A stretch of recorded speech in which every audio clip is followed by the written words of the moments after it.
Yeah, what's up? It's your boy Joel Ortiz, and I want everybody to make sure that they subscribe and download the podcast, Library Rap, the hip-hop interviews with Tim Einenkel. Yo, Tim, I hope all is well. You my guy. I know these interviews are not interviews, they're actually conversations, and I appreciate them all. Yawa. Hey, what's up, everybody? This is Ice-T. I want you to do something for me. Make sure you download and subscribe Library Rap, the hip-hop interviews with Tim Einenkel. It is official, all right? Stop playing. Download and subscribe.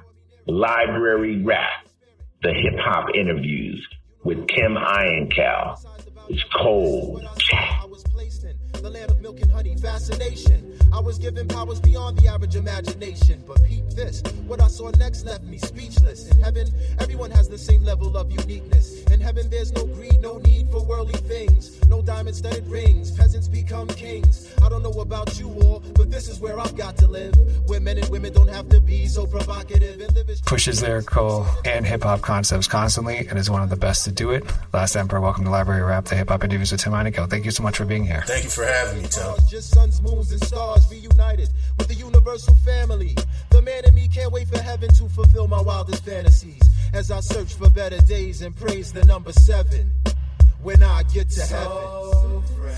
So I want to start from obviously, towards the beginning of your career. In '97 you signed with Dr. Dre's Aftermath. You got signed. Where were you exactly in your career when that happened? And, there's always what was the hope, I guess, or what was your goal in terms of this signing with Afterman? And what do you think it was going to do for the career at the time? Yeah, at that time, 97, we're talking about me being, I'm 2 years out of Lincoln University, where I studied political science and international relations.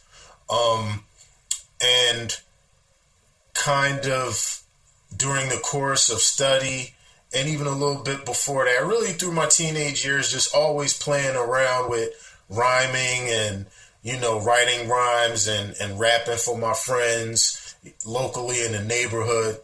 So I can't even really say I had really a career prior to that. It just was a hobby and a childhood pastime that, I kind of got better and better at as time progressed.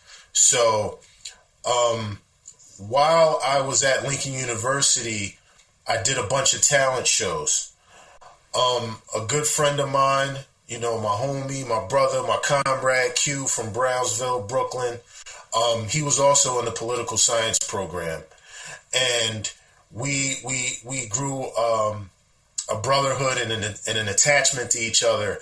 And after one of the talent shows went over really well on campus, and I was kind of known as he's the rapper on this yard. He's that dude on this campus. So my homie Q approached me and was like, "Yo, man, you really need to do something with this, above and beyond just being a hobby." So we made a demo. Went to a gentleman out of South Jersey named Tyke, made a demo. Another gentleman who went to Lincoln University named Dame Dollars took that demo with him once he got out of Lincoln University out to the West Coast because his brother worked on videos with Dr. Dre. Geronimo Films was the name of the company. And he took the demo tape out there, and the rest is history, as they say. I was listening to a track by you, which is I apologize, it's slipping my mind, but in the track you mentioned how you were prior to the Aftermath signing and being, I think even also being in Dr. Dre's studio, that you were a battle rapper. Can you talk more about that, I guess, the scene for you when you were coming up in terms of not just rhyming to rhyme, but rhyming to battle as well? I grew up in the Cobb Creek section of West Philadelphia, born and raised, as they say, as Mr. Smith says. Went to Overbrook High School, the same high school as Will Smith, as Wilt Chamberlain, as DJ Miz, as the Youngsters, as Guy Bluford, who's the first black astronaut at NASA. So that's the sort of demographic or neighborhood that I'm coming from. Definitely having been ravaged with, the typical drugs and poverty. And, I saw all of that firsthand. I know what it's like to be in the streets and, have to survive. But all through that, hip hop and, rap music have been literally the soundtrack of my life, and I remember when there was no hip hop or rap music. So, I saw it usher in as just this very vibrant thing that was just going on out in the community at the park. We had a gentleman named Bobby Dance who would throw parties at the 52nd Street YMCA. Is like 10 minutes from where I live. So, all through those years, you honed a particular craft. Now, some people, I pretty much dabbled at all the different pillars or elements of hip hop. The graffiti, I got a pretty nice tag, a pretty nice hand to this day. I tried to DJ. I didn't have equipment, but a friend of mine who was a DJ would show me certain things, how to cut, scratch, mix, and all of that. Definitely b-boying or breakdancing, as they call it. I tried my hand in that. So definitely well-rounded. Just it was something fun. Before it became a commodity, it was just something that we did as young, black people, young people in the hood, wanting to be artistic but not having the formal tools to be artistic with. We made art out of what we had. So with that being said, I remember being, writing my first rhymes probably around 11 or 12. Yeah, because we're talking probably 83, 84. So I was good at it. And a key thing is my vocabulary was probably a little more advanced than some of my peers who were my age, because educational, even though I grew up in a household where, we were somewhat impoverished from time to time, education was the thing. My mother would read to me. She would make me read. She was a voracious reader. She made me a voracious reader of everything from comic books to Hamlet and everything in between. So once the older guys in the neighborhood found out that I could rhyme, I became somewhat of a novelty. This little kid that's able to go toe to toe lyrically with anybody in the neighborhood. So they would take me from street to street, from block to block, to battle guys that were sometimes my age, but more than often older than me. And some of these guys were, for lack of a better term, the hustlers, or the guys who were getting money in the street. So they would put money. There's a couple of times they put money up, and that became the incentive for me to just hone my craft on that note. You know what I mean? Sometimes it was in some dangerous circumstances or situations, but that's pretty much how the battle thing started. Just local guys encouraging me that realized I had a particular gift. You talked about, I remember coming up and I remember, hip hop wasn't the popular thing, right? And I tell people about stories about how New York City radio would make a point, with their liners, and absolutely no rap music, and nowadays that would be kicked out, that would be laughed at if someone ever suggested that for a radio. And you mentioned how you went to college, you majored in political science. So why the college? Why the college route instead of just all right, let me just, school's not for me, let me just focus solely on the art form? Yeah, when I got out of Overbrook, I did take a year off to just work. I worked at a couple of restaurants and things of that nature. I mean, I knew I wanted to continue with my education, but at that point I was a little tired of just always studying, because I was a really, really studious dude. Even though I sometimes dabbled in the street stuff, learning was always just fun for me. It just wasn't tedious. It just was fun. So, but I did go through a period where I got tired, and during that period I wrote, definitely got a lot of writing done. And, so we're talking 1989 going into 1990. So, my mom definitely encouraged me to, not let she always encouraged my talent. She always supported me rhyming and being a part of hip hop. That's one thing, I have to always credit her memory to,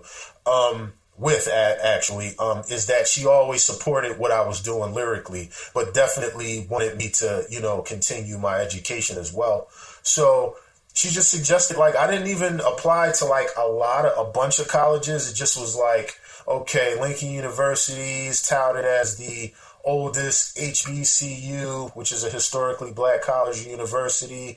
It's had people from the likes of Langston Hughes attend, to Thurgood Marshall, the first black Supreme Court justice, to a lot of different luminaries in both the political and artistic world. So, I just got that nudge, like, yo, this is just a natural progression. Like, you can still do whatever you're going to do, with your art, but, maybe even find ways to expand that going to this college.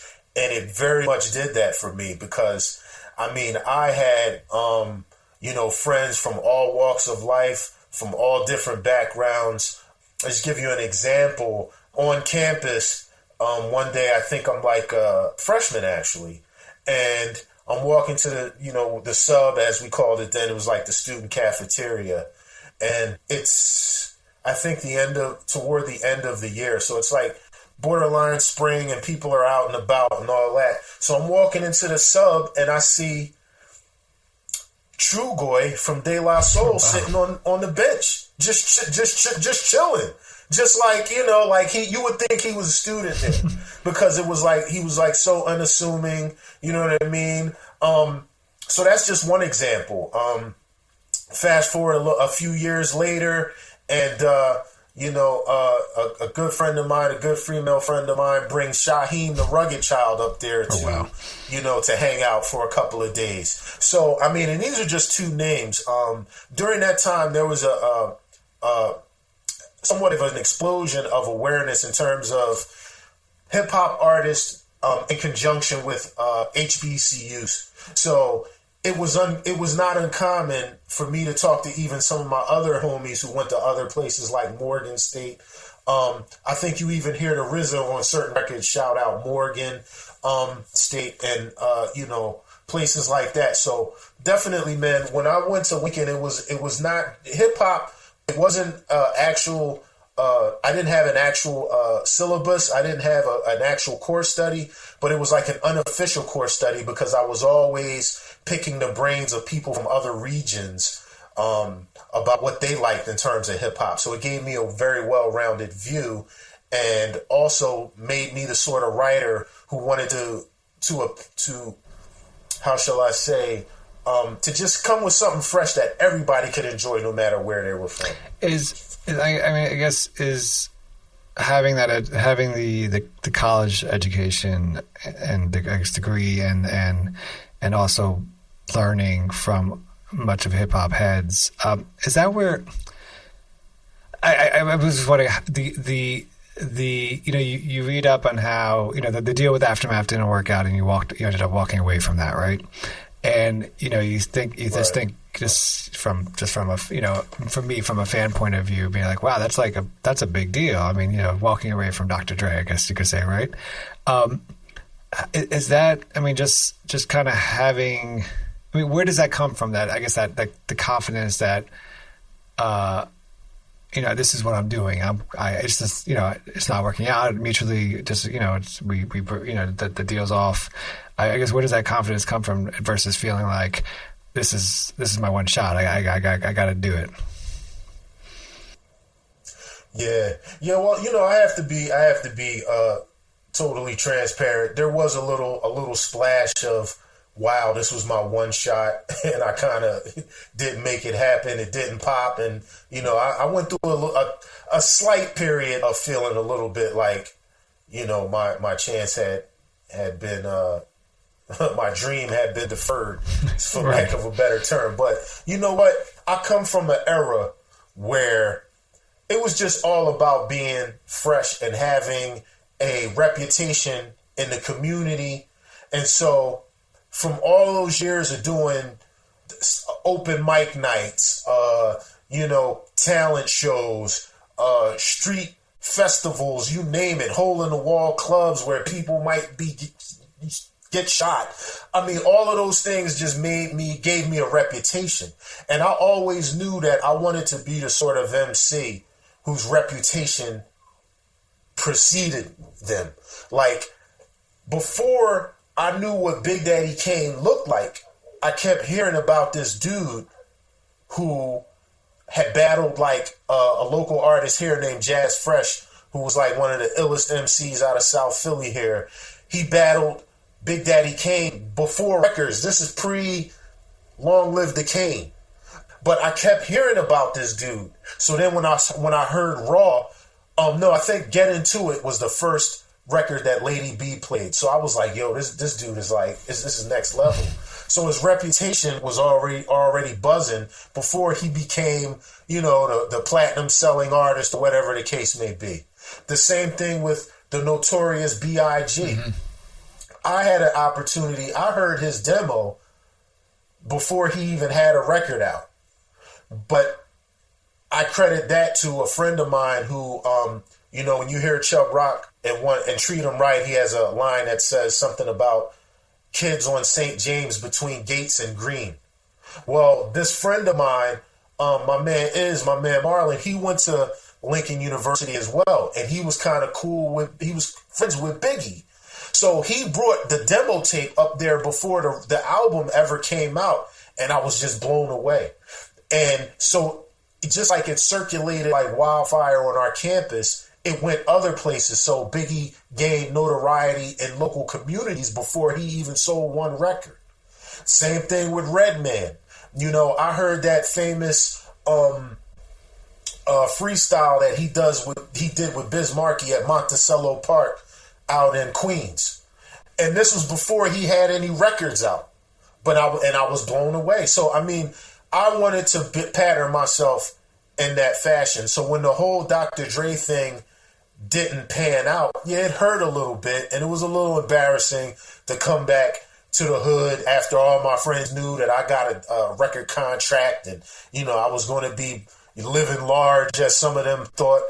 But I already had that reputation. People knew, when you hear, Last Emperor, you may say a lot of things, but in conjunction with that title, but one thing you're going to say is, that guy gets busy. He's an MC. He's lyrical. He paints pictures, whatever the accolades may be. But I just wanted to make sure that mission was complete. So, yeah, man, the Drake thing, it is what it is. I respect him. I got nothing but love for him because while I was there, we kicked it, man, for a minute. And it was sad that it didn't pan out the way it could have.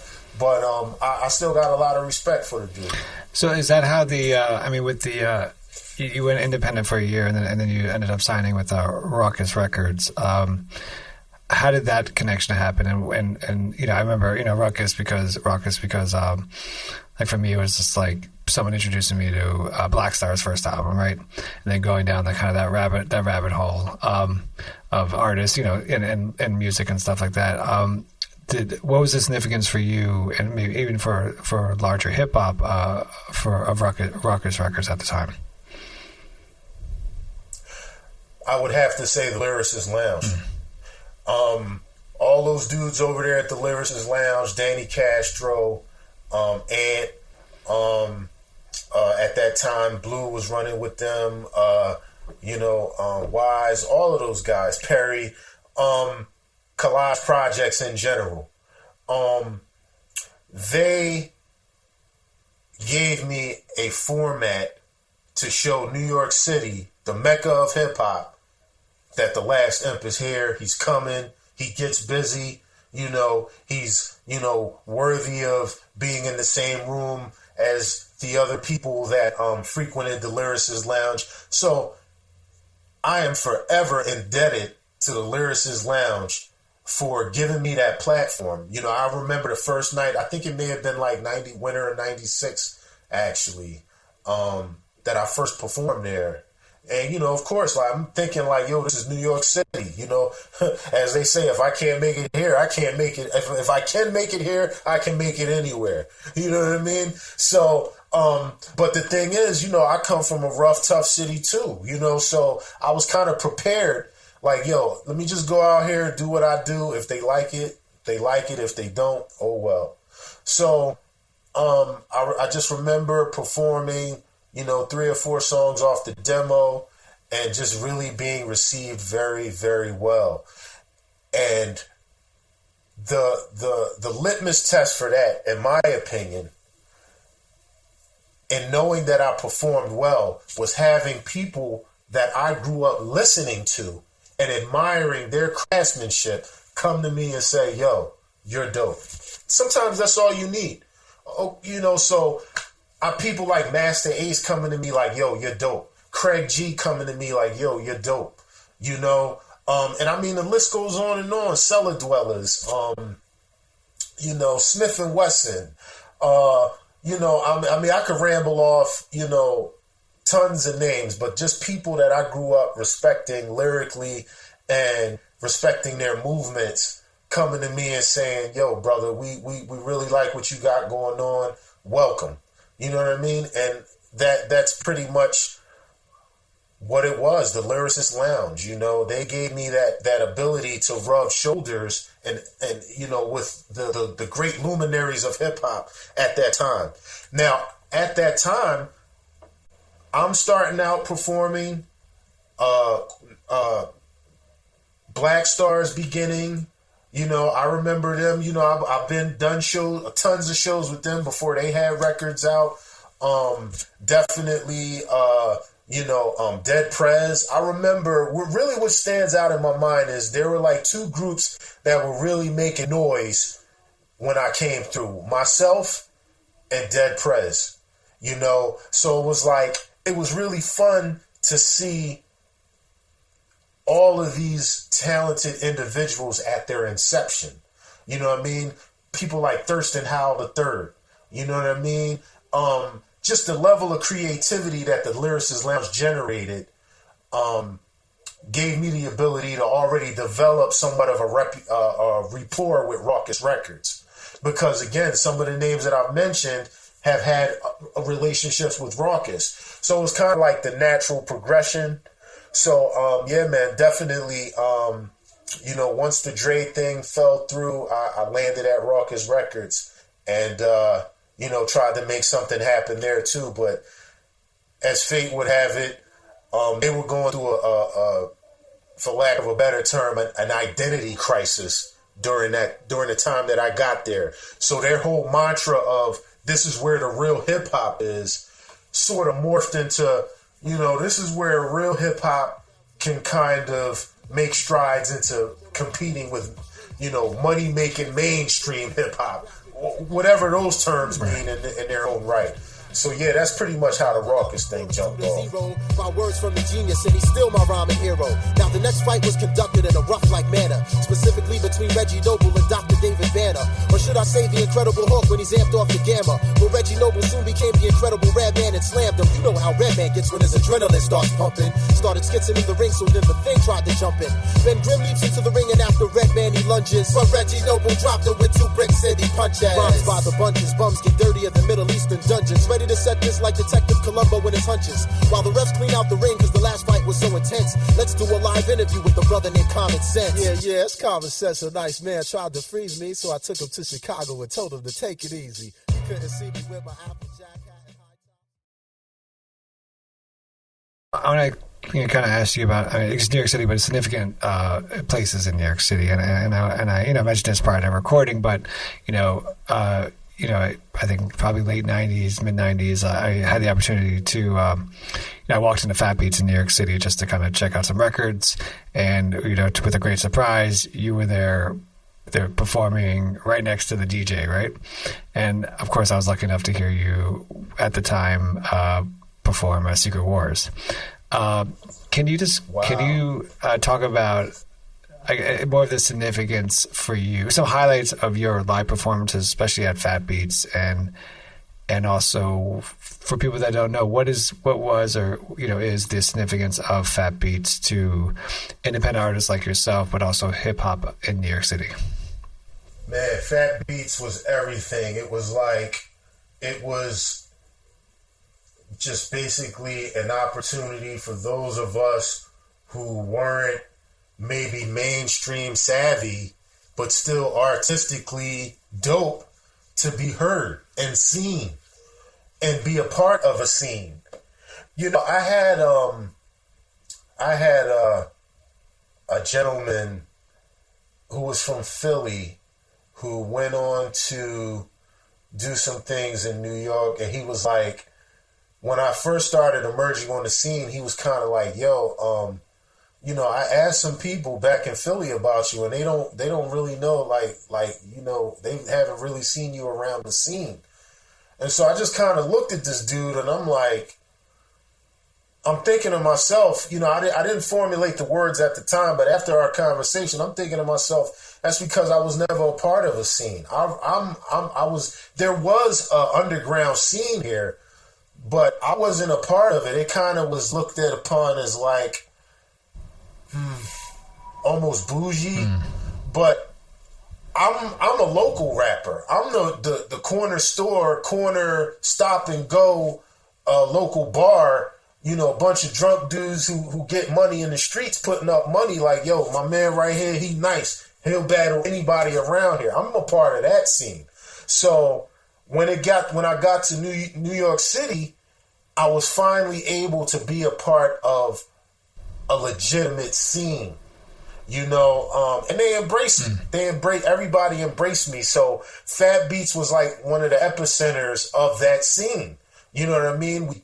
If I wasn't there, I was performing at the Wetlands or, you know, just somewhere to just be seen and heard and let people know, you know, and, you know, like they say, steel sharpens steel. So I encountered a lot of other talented, brothers and sisters, female, you know, male, female, of all walk of life or all ethnic, you know, denomination and background. Just if you were dope, you were dope. Like I even remember there was like a Caucasian sister from like the Midwest, and I think her name was like Invincible, if my memory serves correct. And she was super duper lyrical, super dope. She could come off the top of the head with freestyle. And she was from like, I want to say Wisconsin or something like that. So, but somehow she had made it into that scene. So I say all this to say that, you know, everybody ranging from somebody like myself, you know, a young black dude from the hood, to, you know, a young white girl who's from like, you know, middle America, who totally on surface looks out of place. We all found somewhere like Fat Beats to congregate at and hone our craft, be known to the world. And again, this is the Mecca of hip hop. So we're really going hard and we're really trying to make something happen and something pop. But yeah, man, Fat Beats was very, very pivotal in my career.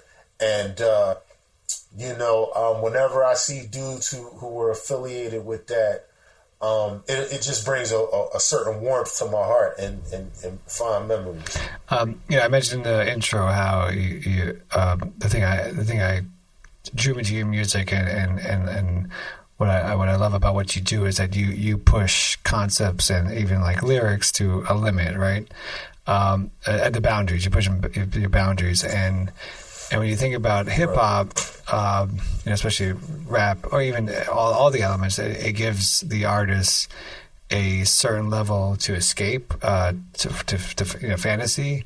And then you think about comics as well, and comics do the same things. And what you do is that you have this amazing ability to incorporate the two into your rhymes. So is there a reason, or what's the significance of kind of, you know, it's kind of, for me, it's like you're doubling up on being able to escape on fantasy. Is there a reason behind that? Yeah, I kind of grew up again with certain hardships that you're seeing outside in the community: drugs, crime, poverty, homelessness, all of those things. You know, we all have some form or fashion of escapism, whether it's escaping from the 9-to-5 job, tedious job that we do at our cubicle, whether it's, being a teacher who loves their kids, no doubt, loves their students and pupils, no doubt, but sometimes it starts pulling hair because it's like, am I really getting through to them? When I get out of here tonight, I just want to take a Calgon bath and take me away. That's their escapism. Right. Or, whatever that hobby may be. And I think that's something that we as Americans have kind of gotten away from, is having hobbies, whether it's, flying kites, whether it's, building or putting together toy models, whatever the case may be, something that stimulates our brain in a different way, but allows us to have constructive fun, artistic fun. So to me, comic books, were an ultimate form of escapism. Mm-hmm. And even better yet, I've heard people like George Lucas describe his work, and even some of the work of people like Stan Lee and Jack Kirby and all of that, as sort of like modern day mythology. And that, there are certain archetypes, the hero archetype. Luke Skywalker, he's the ultimate hero, but yet he's got all these family issues and not really knowing at one point who his father is. You know right. What I'm saying? Just trying to find his place in the world. These are things we all on an individual level wrestle with. Mm-hmm. You know what I mean? So like you were saying earlier, in terms of me establishing myself with Dr. Dre, life is definitely all about those peaks and valleys. And so Luke Skywalker destroyed the first Death Star, but then they started to build another one. And now Han Solo is frozen in carbonite. So he went from that high peak, he received the medal for blowing up the Death Star, and then the next episode he gets his hand chopped off. Right. So, I get a deal with Dr. Dre, and then the next thing you know, I lose not only that deal, but I also part ways with Rawkus. So sometimes in reading comic books, and what I'm saying is, even in fantasy, or what may be deemed or coined as fantasy, may be certain truths and certain realities that we can take away from with that. Whether it's being heroic in the face of oppression, whether it's, knowing that looking inwardly, I can accomplish anything. I can use the force and accomplish anything. The list goes on and on and on. But even a more simple term than everything exotic that I just said, I'm a nerd at heart. I'm a geek at heart. I love pop cult things that are pop culture but fun. You know what I mean? So, of course, growing up, I grew up at a perfect time. I think, we're kind of in this same age range. So I grew up with He-Man and the Masters of the Universe. I grew up with Thundercats. I grew up with G.I. Joe. G.I. Joe was the code name for America's highly trained special. You know what I mean? All of that stuff. So it just, I had so much fun growing up and being immersed in that world that it just comes out naturally in the music, where you may have some artists who may have a line or two here and there that lets you know that they were involved in those things. But to me, I nerd all the way out and I make an entire song. So then you get stuff like Jungle Cats, or you get Animalistics, or you get Secret Wars. Just trying to have fun, man. I had a fun childhood. I absorbed a lot of fun, cool, nerdy stuff, and I think it's only right that I give that back out when I create my music. Yeah, when you did when you rolled your R in Jungle Cat's Perfect. And our first time I heard that, I was like, "Oh my God, this guy's amazing!" I think this is incredible. I want to. Yeah, man. I just try to have fun. No, and obviously it comes off in so much of your body of work, which is appreciation of that. And I want to go. I want to ask you about the track "Heaven," and which one of my favorite tracks you've done. And I want to ask you it because, another backstory. So in the 90s, the Puffy era, right? There was a moment when I just couldn't stand listen. It was on, commercial radio. I couldn't stand listen to it. And then, I got into, when I got into college and I started playing Black Star, I was more about well, I think there is an argument to be made that certain music is not pushed to the mainstream because it is empowering or it shows black people in a positive light versus a stereotypical that's something that's pushed on the radio. And when there's lyrics that you do in Heaven, and the lyrics are, and I hope I don't screw them up, but the lyrics are, and real lyricists sign record contracts, not these gun-toting, blunt-spoken crossover acts, lying on wax, claiming they drop facts. And you wrote that, I think, early 2000s. Yes, sir. Can you talk about the significance of those lyrics then? But do you think those lyrics are still holding true today in terms of the acts that are signed? Yeah, definitely. I actually wrote that song in '95. Oh wow! And it was on my demo. That's one of the songs that Dre heard and wanted to sign me from hearing stuff like that. Yeah, that was on my demo.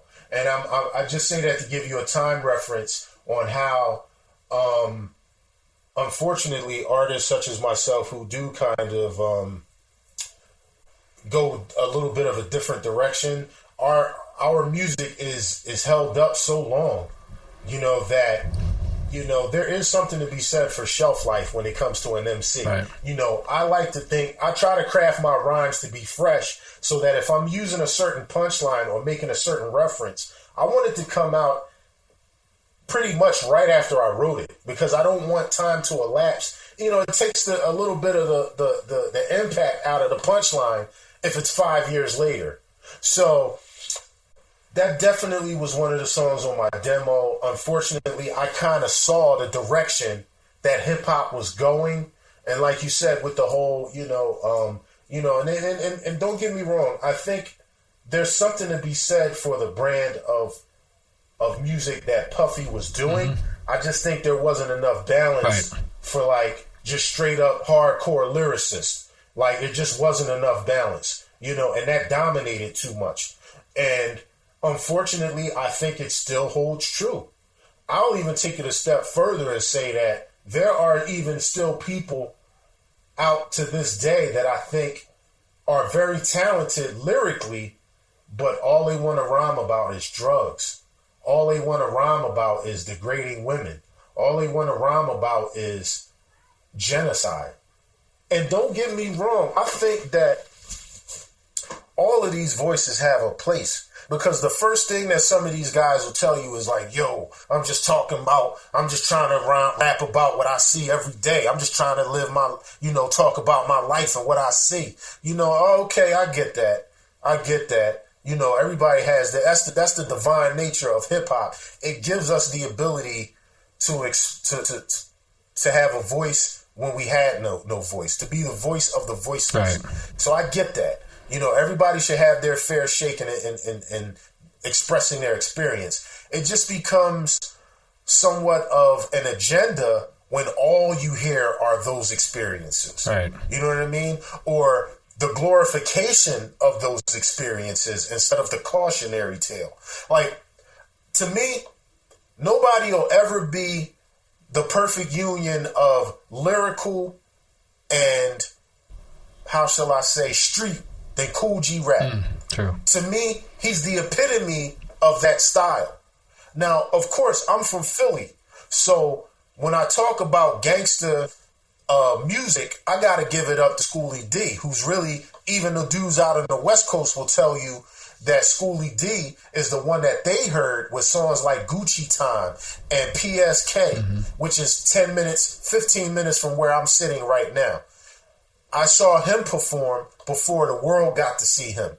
So I think that in terms of being super lyrical and combining that with the street element, to me, nobody has ever done that as better, as precisely as Kool G Rap. So to me, he sets the bar. He's the litmus test for how nice a person is with that.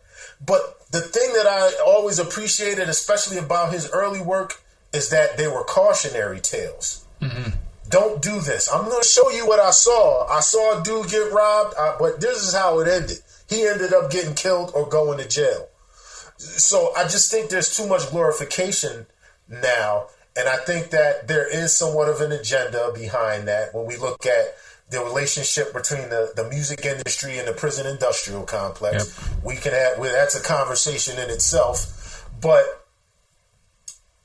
I just think there needs to be balance.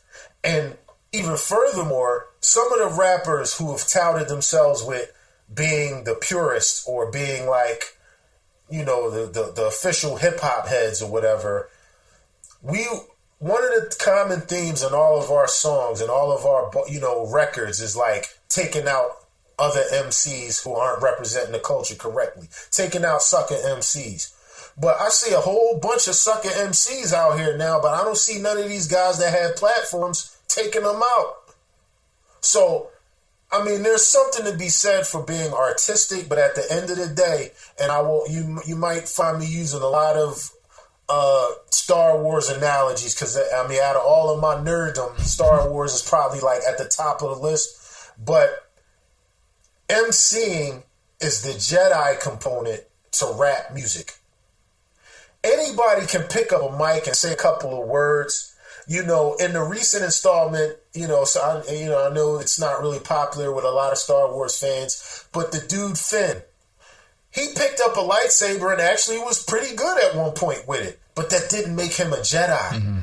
He still did not know the different forms of lightsaber technique that Count Dooku knew, or that Luke Skywalker knew and learned from, you know, his student, his master, you know, or Shock T, or Kit Fisto. I mean, the names could go on, and I'm just flexing my Star Wars muscle right now. But MCing is the jet. Anybody can rap. I remember seeing cartoons on television where Fred Flintstone and Barney Rubble were rapping and breakdancing. Anybody can rap, but to be an MC, that's that Jedi thing. And everybody doesn't get to have that. I'm not even saying that I have it, but that's what I'm always working to perfect and improve upon. So, again, to reiterate, I hear a lot of stuff. I hear all the stuff on the radio. You know, I got, you know what I'm saying, younger relatives, and, you know, I'm still out in the community. You know, I'm aware of what's going on, and I try to at least absorb it to the extent that I know what it is and know what's going on. But, you know, I just feel like some of the purists who've had platforms and had large voices are not, you know, they're busy trying to do songs with these guys instead of taking them out. So, yeah, man, we still got that problem, and unfortunately, mainstream radio is always going to be that way. Right. I mean, what also doesn't help is that it's you know, it's like a social media numbers game now, right? So you could be a real shitty rapper, and you know, you get your numbers up, someone's going to sign you, right? I mean, even if it's for one, even if it's for one record, they'll still sign you because they'll make money off of you. Bingo. And I think what suffers the most is the literacy of the listener. You know, I can remember a time when a lot of my homies weren't going to school like that. But I mean, come on, man, you listen to some KRS-One, some Public Enemy, some, you know, again, Big Daddy Kane, you know, his vocabulary was off the charts. You know, even, again, I mentioned Kool G Rap, listen to something like Men at Work and really break down like you know, the content there and the references, the similes, the metaphors. I mean, it helped with the literacy of kids that weren't really going to school like that. Right. So now you got on the radio dudes mumbling who aren't even they aren't even, it's just not even comprehensible what they're saying. And when you're programmed, when you're listening to your radio program and you're programmed to hear some dude who's ineligible, you know what I'm saying? And just, you can't make out even any resemblance of a sentence from this guy. If I'm programmed and I'm listening to that all day, it does something to my psychological literacy as well. You know what I mean?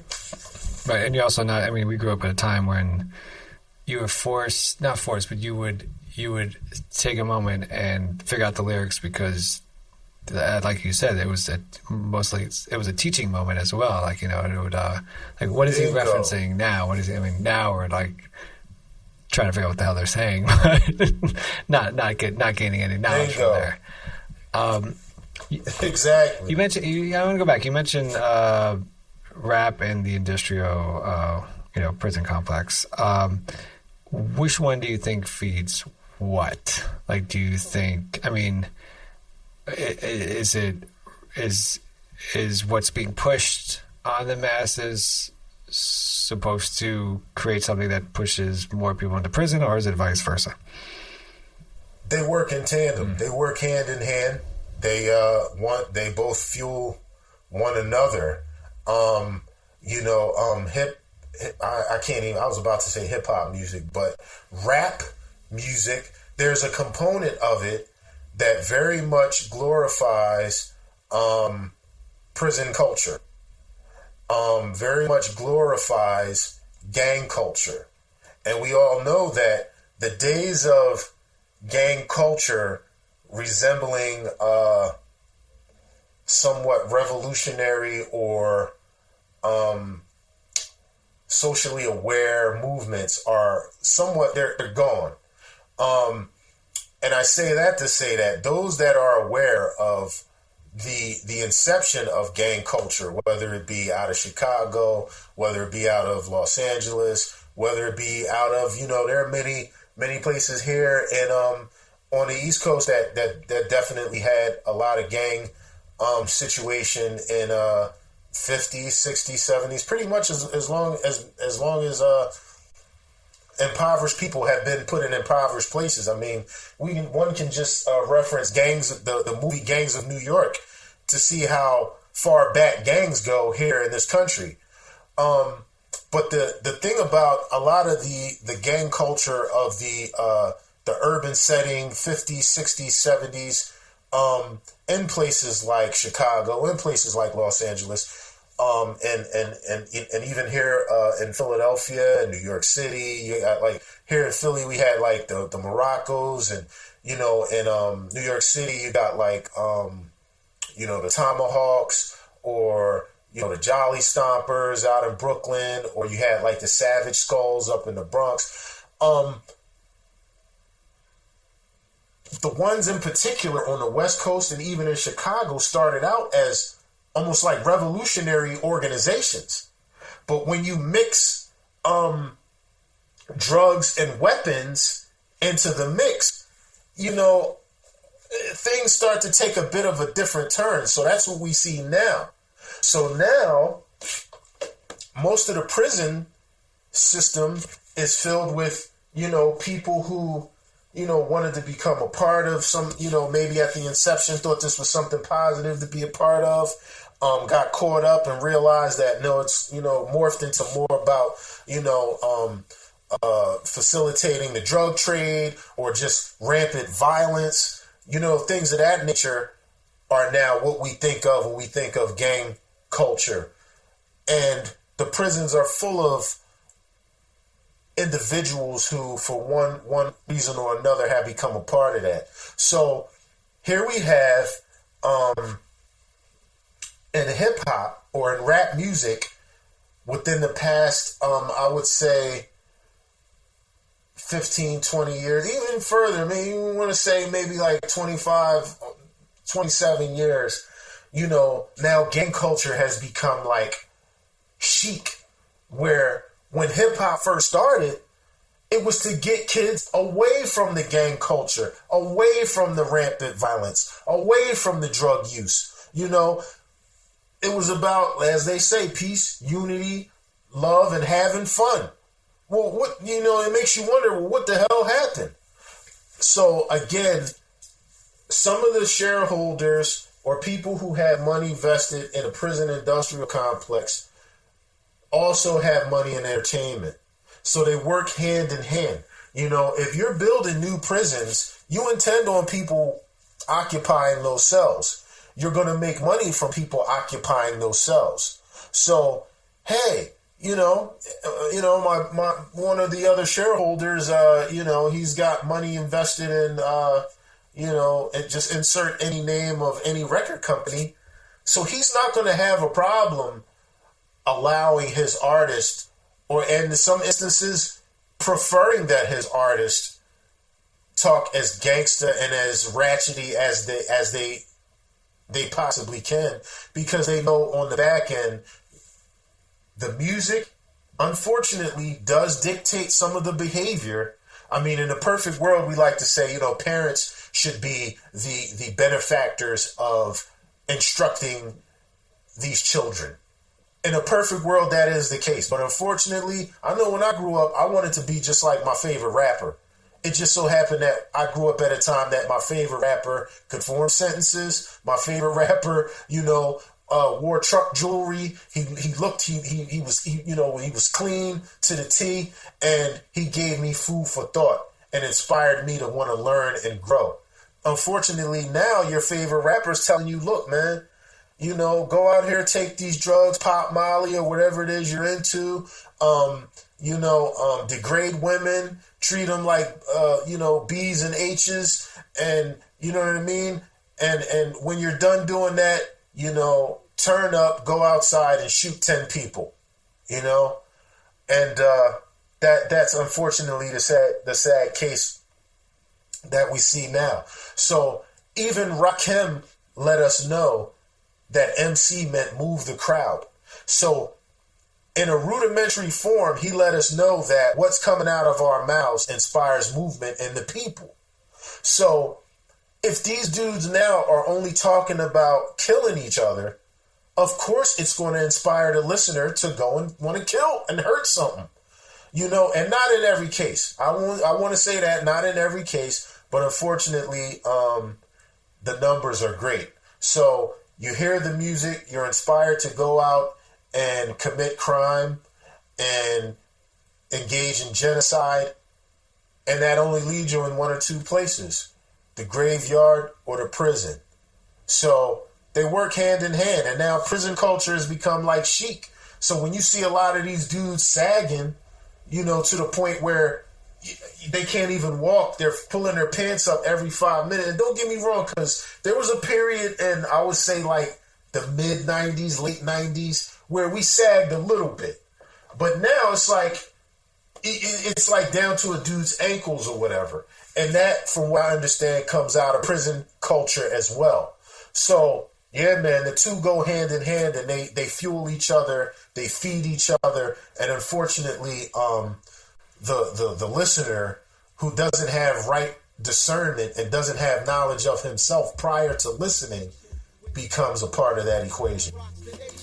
There's no stress in heaven, we all relax. And real lyricists sign record contracts, not these gun-toting, blunt-smoking crossover acts, lying on wax, claiming they drop facts. Imagine possibly no animosity or malice. Sipping wine from a golden chalice. I want to go back to this track Heaven, and the reason why I do is because you wrote a track called Heaven, the Coup wrote Heaven Tonight, right? Tupac wrote I Wonder If Heaven Got a Ghetto, and many artists have written stuff on Heaven. What is it about the topic of heaven that lets artists like yourself kind of run wild, have their imagination run wild? I think I think human beings in general are always on a quest to ascend to something greater in their imagination than they may be seeing in their reality. So, I'm firm in the understanding that heaven and hell are not physical places, but conditions of the mind.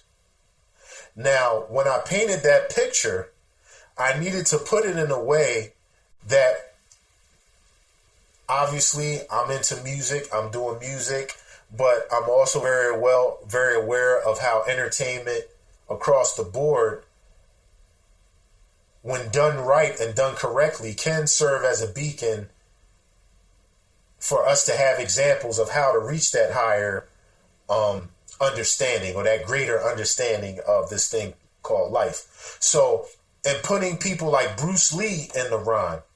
Now, obviously, he's not a musician, but what he did in perfecting his craft of physical movement, he had gotten down to a philosophy that was, I won't even say for lack of a better term, but was Zen in its nature.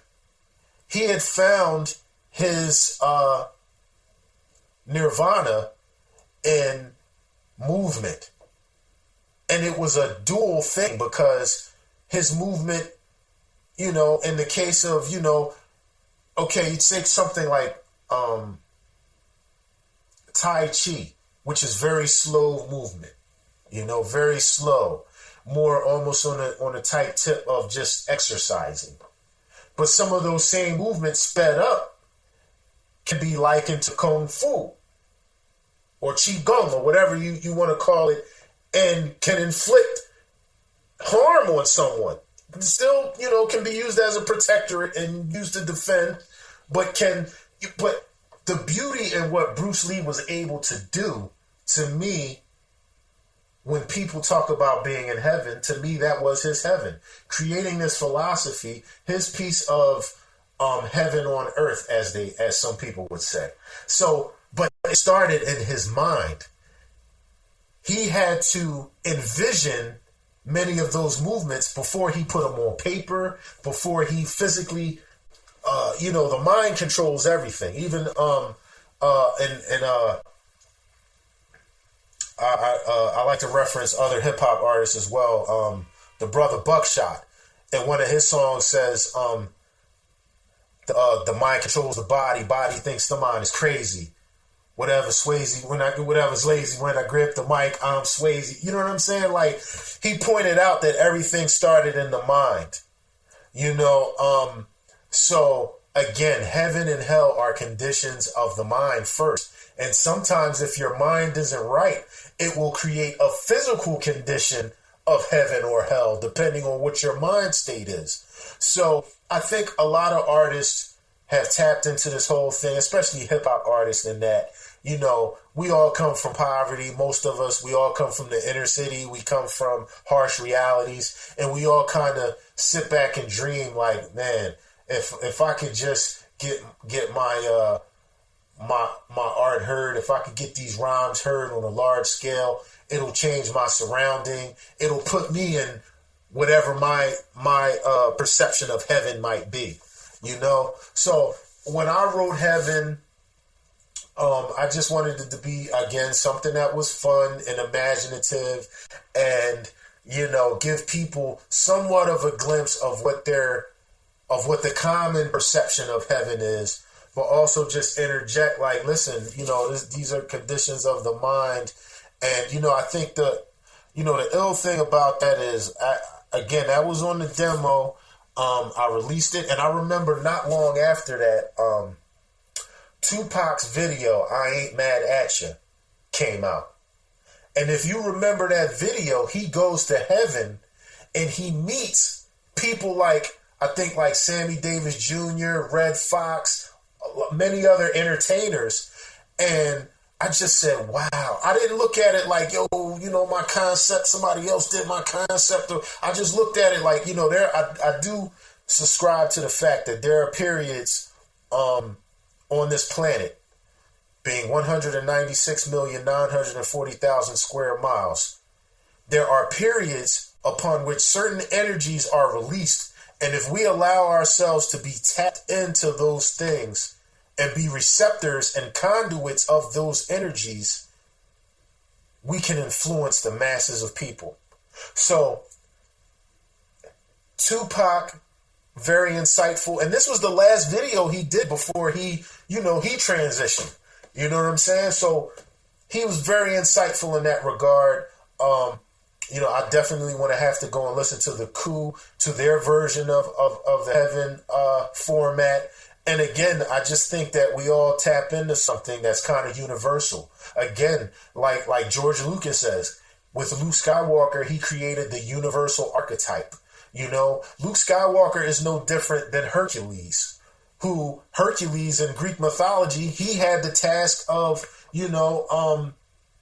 avenging people and becoming, he was immortal, but becoming like the gods and overthrowing evil, or even better yet, Perseus, who, had the task of, slaying Medusa, taking the head off of Medusa. There are certain archetypes. Again, commonality in some of these characters. Spider-Man, Peter Parker, for example, his whole thing with great power comes great responsibility. He's the hero who's even flawed himself, but is still in the end always heroic. And I think that certain archetypes even within music. So we're talking about Heaven. That's an archetype that, like you said, we've seen in various artists, and they've given their own spin and own take on it. But it definitely, to me, it starts in the mind.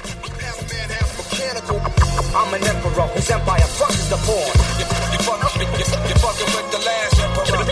The sixth trio. You about to feel the chronicles of a bionic.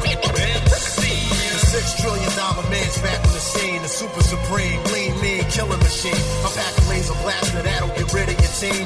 Too much action to fit on your screen. Devastator word creator of rhymes when I kick them. A Terminator built by cyberdyne systems. Powerful perpetrators die when I hit them. With every aim, I'm claiming 5 to 9 victims.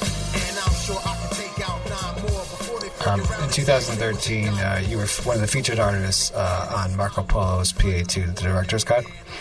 And you did the track 6 Trill. I kind of reached out to Marco Polo and kind of asked about that collaboration process between you two, and he said all he does is that you gave him an amazing track, but he's a complete mystery of how your creative process and how you created this track. So this wonder, could you give us some insight? Shout out to Marco Polo. Yeah, that's an amazing track. Man. Can you just give us some insight into just your creative process? You have, obviously, but like some more insight into your actual, your creative process, or even something like that where someone, sends you a track and you kind of write to it. Word.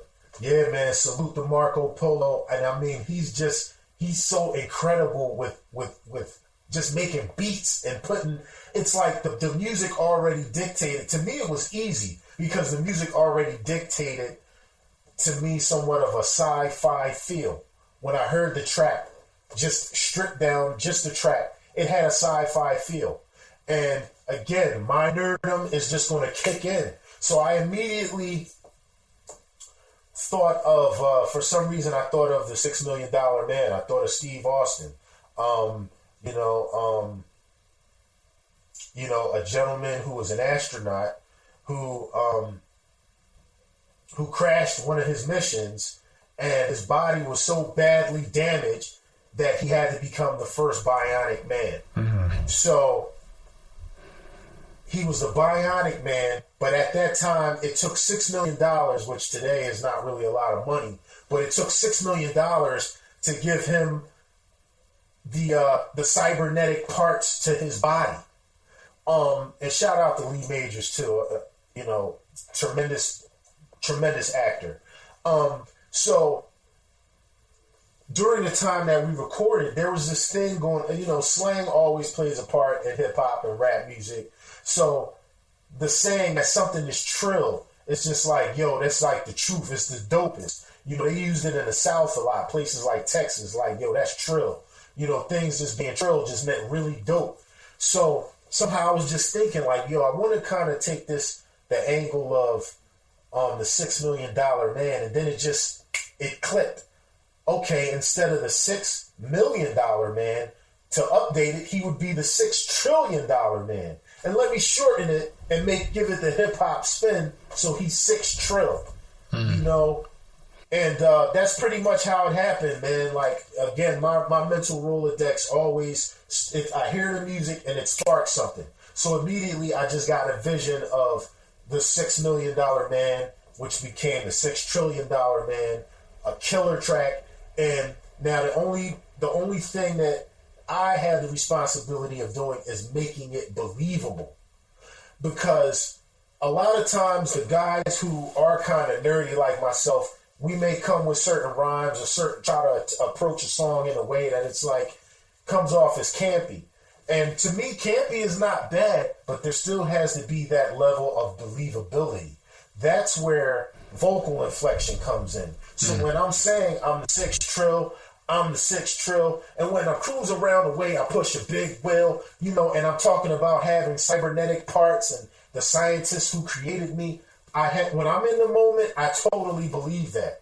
I have to totally believe that, and that's why I'm able to deliver it. So, yeah, man, that was a very, very fun record, and I really look forward to doing more stuff with Marco Polo. That's dope, man. It was one of my. I think there's a lot of favorites on the album, but it's one of my top favorites, I think, on that album. And it was a nice, really dope album for sure. It was also a great surprise when listening to it. And I don't know, for some reason I did not look at the track listing at the time, but it just popped up, so that's really dope. In 2019, so a couple years ago, right, you put out the project Lord of the Fly with Hack Fillmore. The first track of the project is Back from the Dead, a track which you talk about coming back into rap. So I want to ask you, what made you walk away, and how that has to be just you think about how good you are, what you do, and I imagine a very difficult decision to do. But then, what prompted you and inspired you to kind of come back? Well, we were talking about the peaks and valleys that all of our lives, all of us having this human existence here, experience and go through. So I would probably say the single most thing that kind of pulled me away from the music was the death of my mother, who passed away in like 2016. So that was like kind of like the ultimate. It took the wind out of my sail for a minute. And even prior to that, she had been ill for a number of years. So I took part in caring for her. I always pride myself with being a private person, so I didn't even let a lot of people know. Even people that were somewhat close to me didn't know that we were dealing with that in my personal home life. So it kind of made me take a step back and just reprioritize a lot of stuff in my life. And again, she was like very much a catalyst for me creating anyway. So her not having her around in the physical, it kind of took the wind out of my sail for a minute.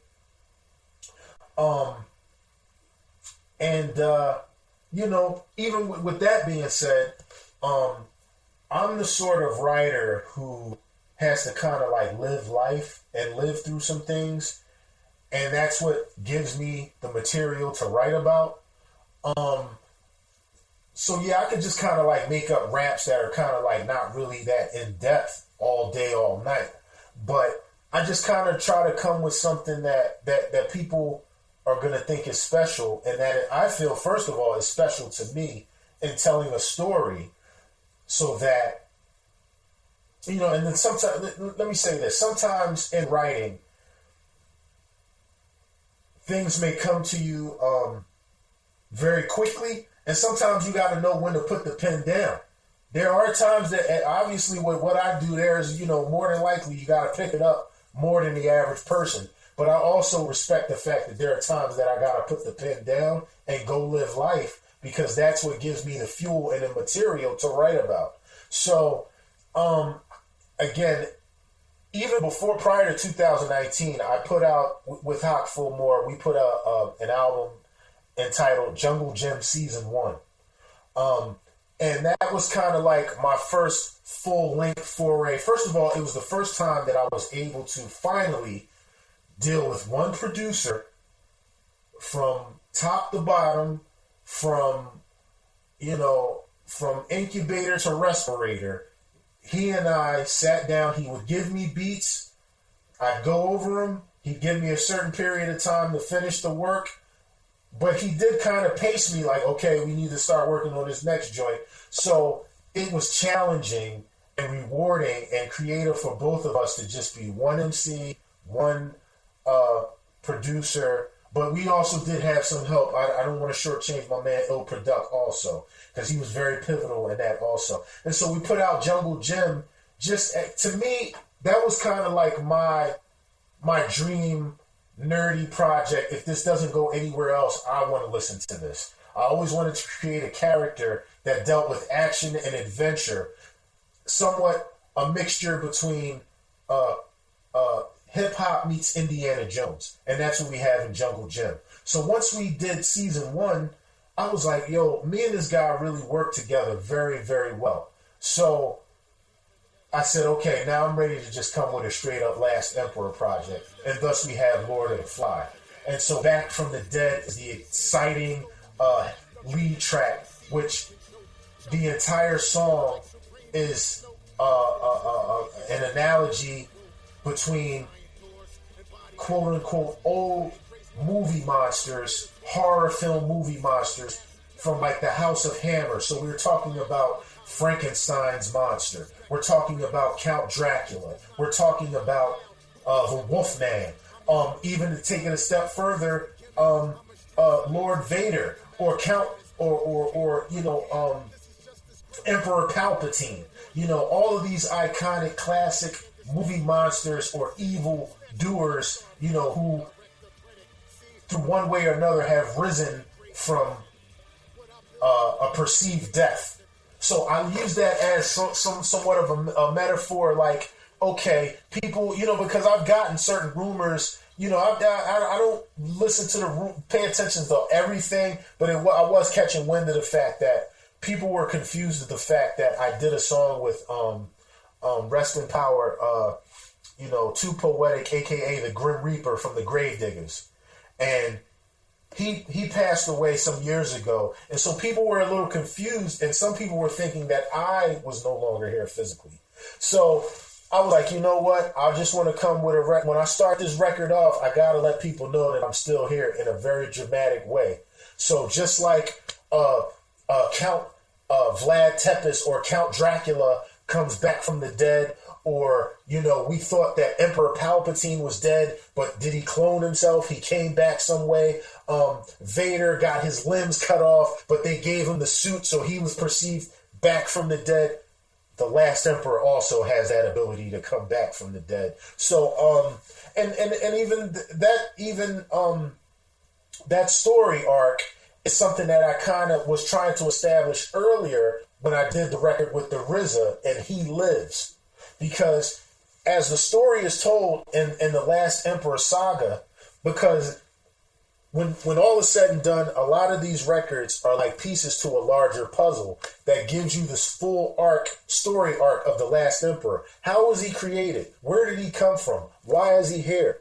How long will he be here? Who are his arch enemies? So in the story arc of the Last Emperor, it is actually the RZA he's the resurrector from Gravedigger. So who better to reanimate a 6,000-year-old warrior than the RZA from Wu-Tang, the resurrector. So he is the one who actually, we did a record called He Lives, and that's why I really had it falling out with Rawkus Records, because I gave them that record. It's produced by Prince Paul. It's got the RZA on it. It was a no-brainer. So they fumbled and stumbled and didn't put it out. It was supposed to actually be on one of those sound bombing projects, and they didn't put it on there. So that's why we had the ultimate falling out. But the record is still out there. I encourage anyone who hears this to go and seek it out. It's on YouTube somewhere. It's called He Lives, Last Emperor featuring the RZA, and it was an honor and a privilege to even be on the same record with the Abbott. But yeah, man. Back from the Dead was just showing people I'm back.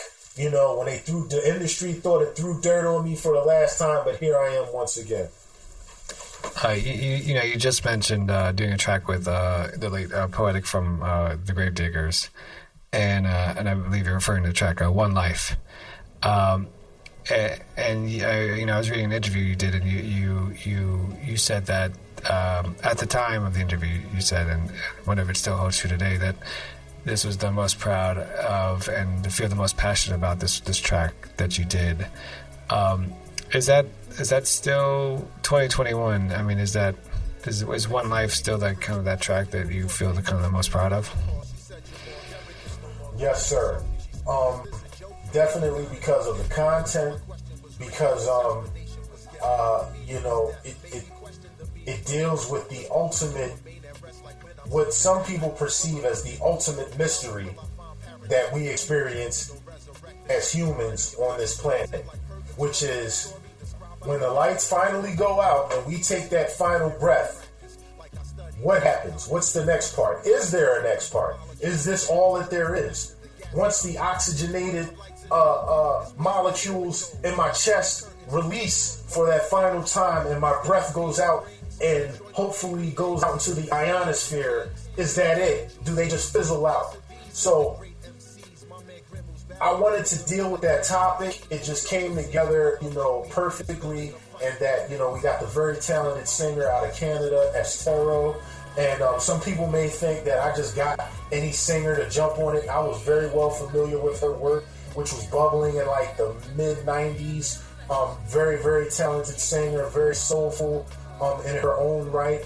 And even more importantly, the fact that I grew up a fan of Too Poetic. His first single was God Made Me Funky. I remember when he used to come on Video Jukebox and seeing him get busy on that record. And then one of my favorite groups emerged, the Gravediggers, which was like one of the illest super groups. You got Prince Paul from, Stetsasonic, Catalyst for De La Soul. You got the Resurrector from Wu-Tang, the Abbott. You got Fuquan, who's also from Stetsasonic. You got, Shabazz the Disciple. You got Killer Priest. Just a really, really ill group. But Too Poetic, his style was always just very dope to me.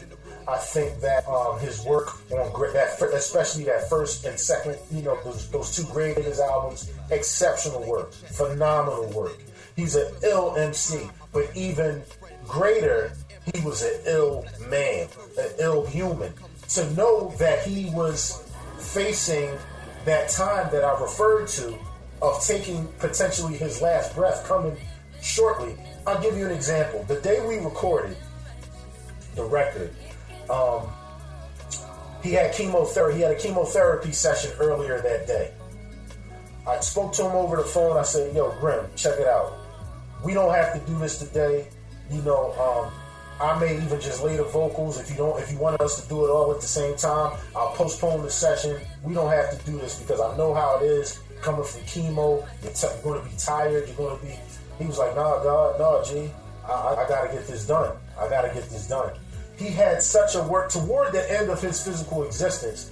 He has such an ill work ethic, like you wouldn't believe. So again, it speaks to something, a greater, how shall I say, just a greater statement in life. If you knew that you had a certain amount of time left on this planet, how would you spend that time? If I told you in, let's say, a week's time or a month's time, you won't be here anymore, what would you do with that time? Now, me personally, on any given day, I might want to, drink and party, maybe, be with as many beautiful women as I possibly could, or eat all the exotic foods that I've never eaten, or, maybe one of the last things I would think about doing was any work. But this gentleman knew that really what would give him eternal life would be to leave as much of his ideas, his thoughts, his philosophies, and his words here with the rest of us. So we can still listen to his records until they run out and replay them over and over again.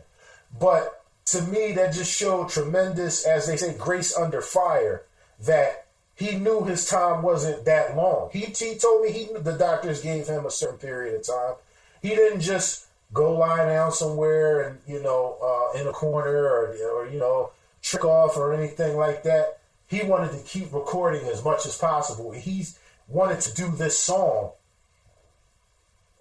passionately, very passionately. So, you know what I mean? Having that type of an example of not just an MC, but a human being, somebody that cohabitated, this planet with me, is just phenomenal. And it served as an example. Like, how can I ever complain about having to get up and go to work every day when this guy knew that his time was short and he still wanted to come to the studio and record?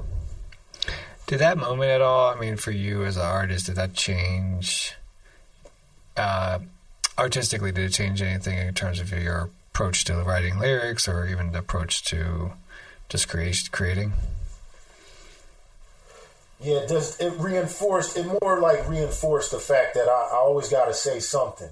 Even in records that people may think are just fun records, I got to say something. There has to be some sort of takeaway from that. Like, songs like Animalistics, where the final line is, that's when I realized the deadliest animal was human. Just something, it's a fun record. It's like, oh, wow, listen to the sound effects and this, that, and the other. Or even better, still Secret Wars. I wrote that at a time that this whole East Coast, West Coast thing was bubbling. You know what I mean? And then we saw the deaths of Tupac Shakur, the Notorious B.I.G., other people we've lost along the way, and our personal lives. And I just was like, what can I do that's going to be fun, but at the same time drives home that, listen, as a collective, whether you're from the East Coast, the West Coast, Dirty South, Midwest, wherever, if we come together, we're an unstoppable army. Stan Lee ain't got nothing for us. You know what I mean? He can come with the best of them. He can throw Wolverine at us, I'll throw Meth. He can throw the Incredible Hulk, I'll throw Redman. He can throw Professor X, I'll go get KRS-One. So the moral of that story is, again, collectively, we can come together and defeat any army. So it just reinforced in doing One Life with Poetic that, there's nothing wrong with saying something on a record. There's nothing wrong with having a moral to the story. There's nothing wrong with being an insightful artist. You just got to figure out ways to still make it fun. Last question for you. Look at all your body of work. Is there a song maybe or a lyric that you've written that is kind of, you're like, oh shit, I can't believe I created that moment? Oh, wow. Yeah, definitely, I would say as far as an entire body of work, I have to say Jungle Gym Season 1, because it became executed exactly how I had it in my mind, and I think it's going to be the catalyst for a different approach for me as an artist in merging potentially some sort of animation or its own film possibly with the hip hop, the way that it's constructed from panel to panel. If I had to say one song or lyric, I would have to say that would be a toss-up between Back from the Dead and there's another song on Lord of the Fly entitled, wow, my memory, I'm doing so much talking right now. Fit for a King. Fit for a King. There's a record, there's a song on there called Fit for a King, which I think kind of sums up my approach to hip hop, but yet still has a little bit of swag to it. You know what I mean? So, yeah, man, I would say those pieces.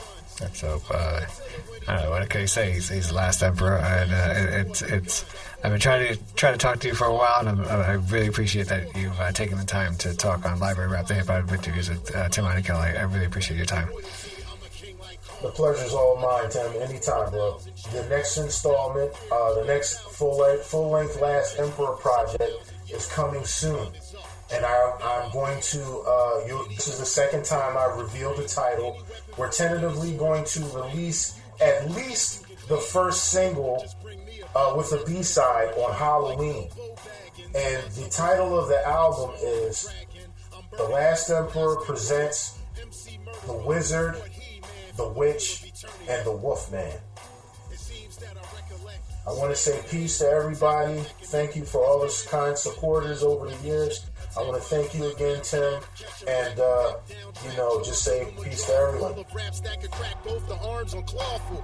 that oppose, the result is harmful. Seeing in the many faces I've startled.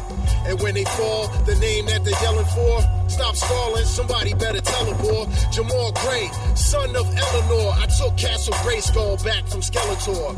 Are you wise enough to survive the streets, fam? Well, I'm wise enough to civilize Beast Man. That's me, man, the last. I dedicate this to the first, the new master of the universe. I don't need the game, not the fame, nor the bling. I take what I please, I don't need anything. Not a solid gold crown or a chain or a ring. Just build me a castle that's built for a king. My kingdom come, my will be done. You can find heaven right here on earth for some. To find Shangri-La is a search for some. To the bottomless pit I pick verses from. Like Excalibur was the sword of a king. Leader of the arena, lord of the rings. I write with the might of the merciless Ming. Now bring me an opponent who's fit for a king.